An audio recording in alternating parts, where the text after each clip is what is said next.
probably all of you. Doesn't matter if you sell business to consumer or business to business. So what do? Instead of just rapping off a rebuttal because you think they know what they mean, I don't know what they mean by it's just too expensive. That could mean 10 different things. So let's see this. John, this is just too expensive for a company. You would ask, how do you mean by it's too expensive? How do you mean by it's too expensive? See how I did that in my tone? Prospects, well, another company I'm looking at, I mean, it's 10% cheaper for the same product. Now, do you see what we just found out?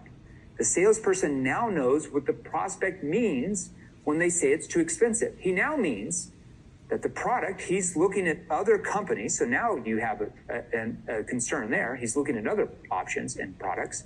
And what he's also looking at, he thinks or she thinks is 10% cheaper. Now, maybe it's not. Maybe the service or the product doesn't do what yours does, and there's some justification there. But now you actually know what the concern means, okay? In other situations, it could mean something completely different. It could mean we don't have the budget right now until next quarter when the board releases the funds if you sell business to business.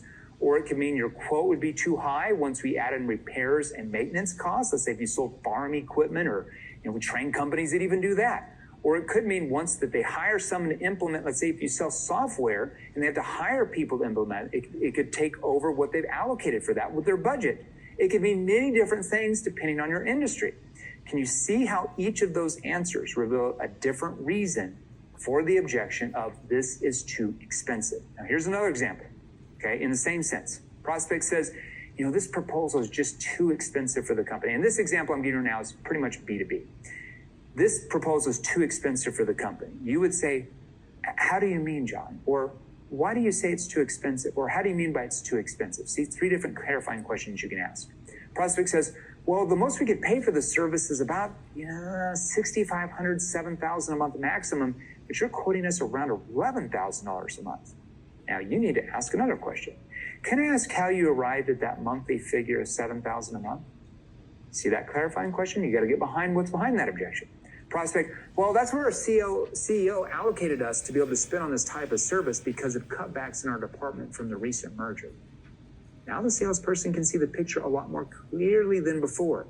The meaning for this prospect of it's too expensive, the CEO has only allocated them $7,000 monthly due to cutbacks because the company has recently gone through a merger. Now, with that extra knowledge, the salesperson may be able to negotiate a different agreement on price, perhaps by changing service options from the original offer, or by giving them a different type of service that matches their budget. Or, once you really understand how to sell, once you get really good, like our clients are, and you go through our NEPQ virtual training courses on the right questions to ask, you would want to ask a question like this. Do you feel like the budget you've been given is sufficient to actually solve this problem, though? Do you feel like the budget they gave you is going to be sufficient to actually solve the problem and get you where you're wanting to go? Or, so help me understand, with cost being the most important to your CEO, can I ask how that compares to your company actually getting results and being able to solve that problem, though? Okay. Now, what does that question do? That gets them to think that maybe they need to get funds from somewhere else, maybe a different department, to be able to invest with you to solve their problems.